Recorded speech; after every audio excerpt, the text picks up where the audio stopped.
Eu sou a Ana e esse é mais um Séries que Resistem ao Tempo para o canal Museu História e Artes. E hoje eu quero falar sobre Star Trek, a nova geração. Eu sou uma trekker na medida da sanidade. Não sou uma pessoa que consome o universo inteiro, eu não faço cosplay, eu não participo de convenções.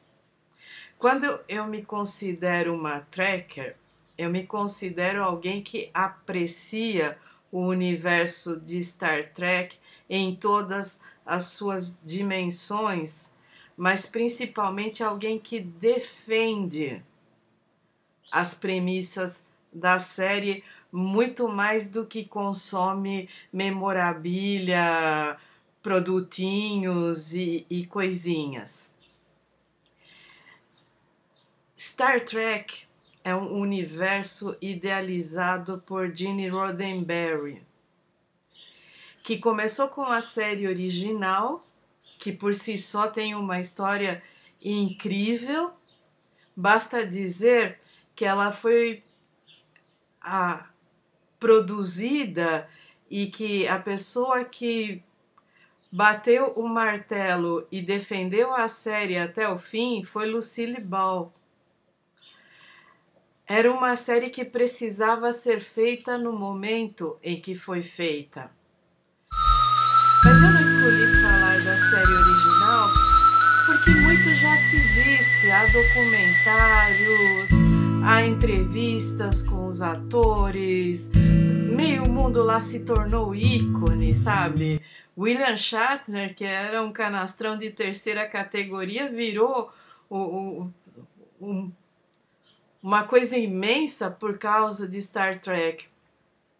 E há pessoas lá inacreditáveis, como George Takei, como a Nichelle Nichols. E é um pouco isso que eu quero falar quando me refiro à nova geração também. Gene Roddenberry era um criador otimista em relação à série de ficção científica, ao gênero. Há dois tipos de ficção científica, basicamente, assim como Humberto Eco já disse que há duas maneiras de olhar tanto para a tecnologia quanto para o futuro. Quer dizer, há o apocalíptico e o integrado. O apocalíptico é aquele que está sempre vendo distopia e o fim de tudo e só o lado ruim das coisas. E o integrado é aquele que consegue conviver com o tanto de incerteza que o futuro traz e que as novas tecnologias fornecem e transformar isso em um ponto positivo. Eu não considero o Gene Roddenberry apenas um integrado, alguém que aceita e abraça e pronto, acabou. Eu o considero um otimista, porque no universo de Star Trek, e isso começa lá na série original e vai se estendendo a cada uma das suas ramificações, por mais que se questione sistemas, ela se passa em um momento do futuro em que não existe mais racismo nos nossos termos. Não existe mais religião nos nossos termos. É um momento em que a população do planeta Terra superou as piores catástrofes, o capitalismo mais atroz e trabalha junta. E superou de tal maneira que pode se dar ao luxo de enviar naves ao espaço simplesmente em viagens de pesquisa, com tudo o que isso implica. E aí, nesse ponto, o Gene Roddenberry usou a série para ter um beijo interracial. Ele só não conseguiu, por motivos óbvios, inserir uma personagem gay, que era o que o Jorge Takei queria. Mas ainda assim, para os anos 60, é uma série que foi inacreditavelmente revolucionária na maneira como mostrou as pessoas que não eram brancas, que não eram padronizadas, que não faziam parte daquela realidade asséptica dos códigos de conduta dos Estados Unidos. A nova geração vai além. Ela também se passa nesse futuro, mas ela se passa ainda mais à frente. E tem uma tripulação que não é apenas multirracial para os termos terráqueos. Ela se passa em um momento em que nós entramos em contato com muitas outras civilizações de humanoides pelo universo. Então a tripulação dessa Enterprise da nova geração tem Klingon, tem, sabe, é aquela coisa, não é apenas vulcano como o Spock era naquela série original. Você tem a partir daí experiências com pessoas racializadas fazendo papéis de alienígenas que não são vilões, que não são estereotipados. Você tem alienígenas que são racializados de maneira diferente e isso não é uma questão. Nesses termos, Star Trek como um universo no total está muito à frente não só do próprio tempo, mas da nossa própria expectativa de futuro. Porque eu devo confessar que eu não sou uma pessoa integrada, eu sou uma pessoa bastante apocalíptica. Eu olho para a nossa sociedade e nos termos em que ela está proposta, eu não vejo futuro algum, nem para nós como espécie, nem para o planeta. E às vezes eu me surpreendo reassistindo episódios, não só da série original e da nova geração, mas da Voyager também, percebendo a densidade filosófica das questões colocadas e, ao mesmo tempo, a maneira como elas são vistas como algo que necessariamente toda civilização tem que passar para sobreviver como civilização. A Enterprise sempre entra em contato com culturas que estão vivendo momentos específicos da história da Terra que na Terra já foram superados. Mas a Enterprise e a Federação Galáctica lá dos planetas tem várias diretrizes de não interferência, de não tomar lado quando está havendo uma guerra entre duas civilizações e sim agir como mediadores, não oferecer armamento jamais, não oferecer vantagens tecnológicas, permitir que cada civilização, que cada cultura evolua de acordo com seus próprios termos. E essa é a principal diretriz da federação. Fora isso, todo mundo é bem-vindo a compartilhar as benesses da tecnologia, desde que elas não vão criar um problema maior para aquela civilização que está entrando em contato conosco. Há um cuidado sempre de não levar doenças. E aí entra toda a parafernália dos gadgets, né, dos dispositivos criados no universo Star Trek. Por exemplo, qualquer um que tenha usado um celular de flip vai lembrar dos comunicadores da série original. Na nova geração, o logo da federação que eles carregam do lado esquerdo do peito, basta que se dê 1 ou 2 cliques e você já tem comunicação imediata com a nave. Dentro da nave e às vezes em terra, em algum planeta, enquanto a nave fica numa órbita, às vezes até longínqua, dependendo do momento, se está havendo uma guerra, uma erupção vulcânica ou o que quer que possa interferir nos equipamentos da nave. Quem não gostaria de ter acesso àquela medicina super avançada em que o cara passa um sensor em você, o tricorder, e imediatamente diagnostica? Muito do que se faz em tomografias computadorizadas vem da ideia do tricorder, porque o tricorder pegou o conceito do raio-x e transformou em alguma coisa portátil, imediata e computadorizada. E aí essas pessoas não ficam mais doentes, a não ser que entrem em contato com algum patógeno exógeno, extraterrestre. Para tudo mais, sempre existe alguma coisinha que eles espetam em você e pronto, acabou. Então elas não têm como transmitir doenças, elas não têm como dizimar populações inteiras. Nos roteiros de Star Trek, há uma reflexão profunda sobre o que foi a colonização na nossa história, o que foi o contato dos europeus com todos os outros continentes e o tanto de violência, obscurantismo, ignorância, doença e morte que eles levaram toda vez que se deslocaram fora da Europa para conquistar territórios.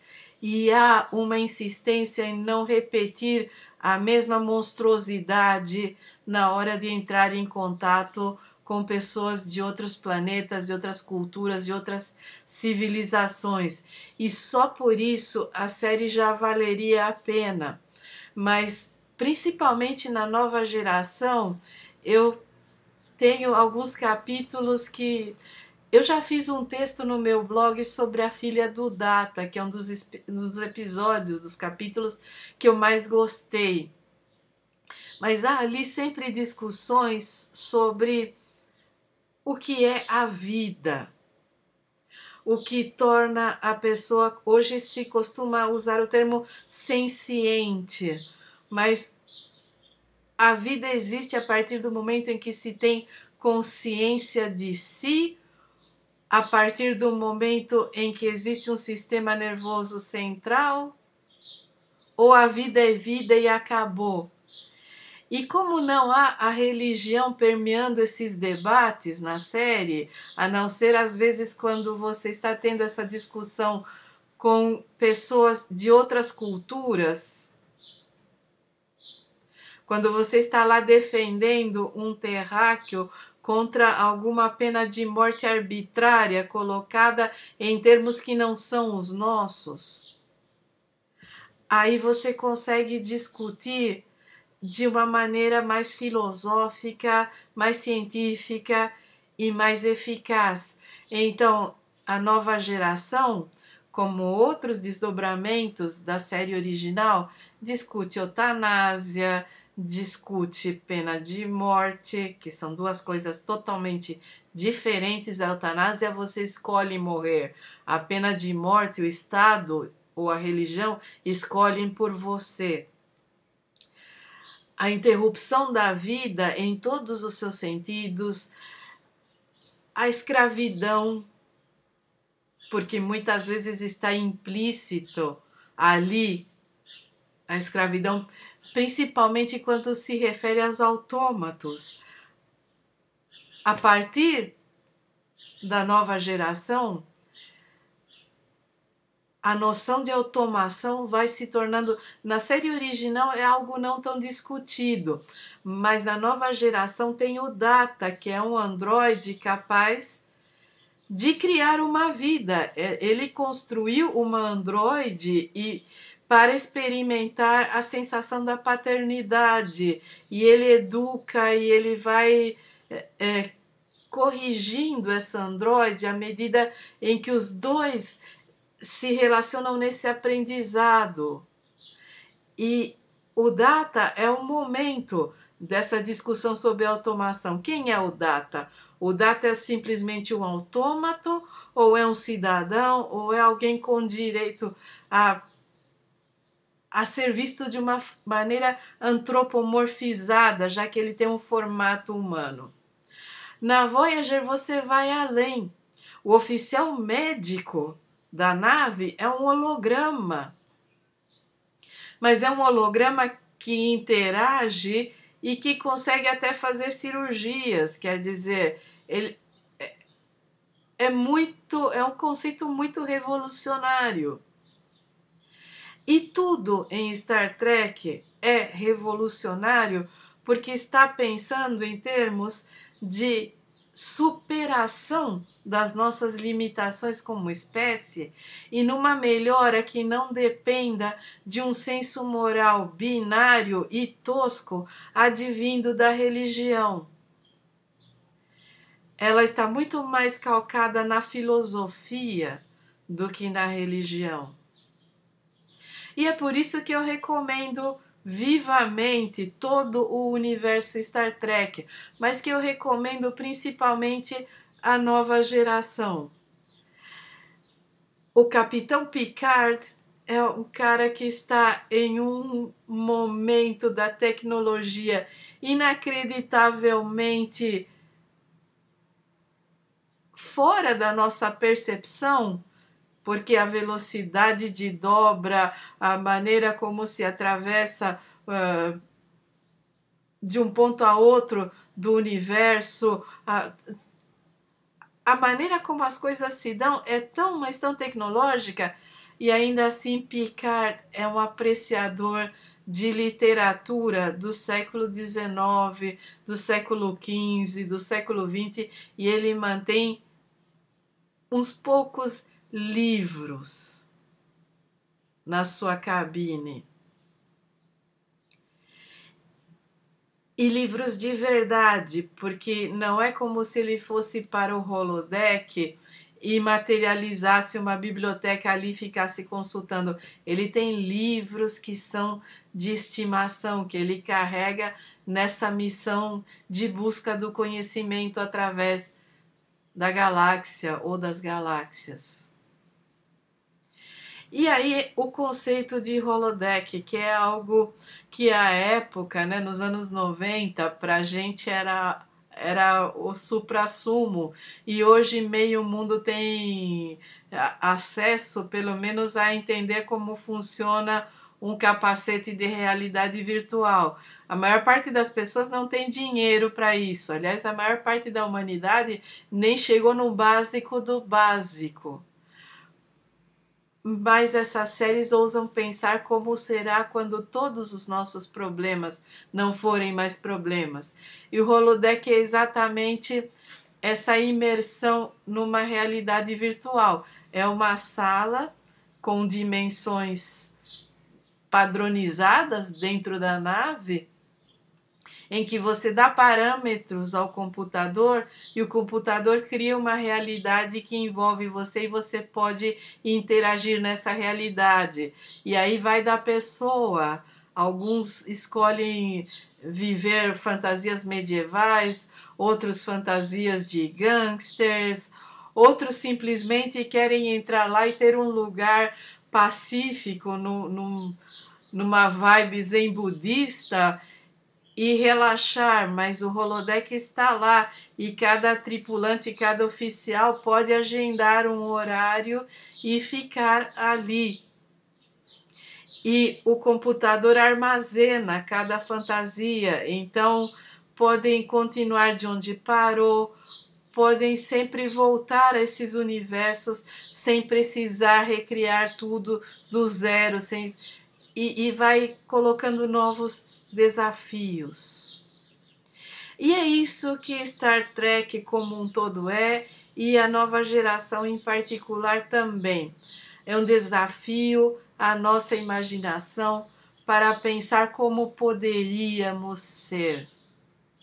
Como poderíamos ser se toda essa mixórdia mesquinha, capitalista, cristã que nos rodeia não existisse mais?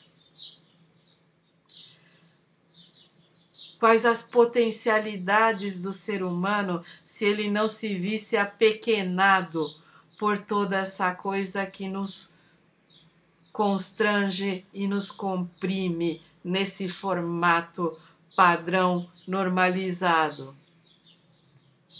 E é isso. Eu recomendo vivamente todo o universo Star Trek.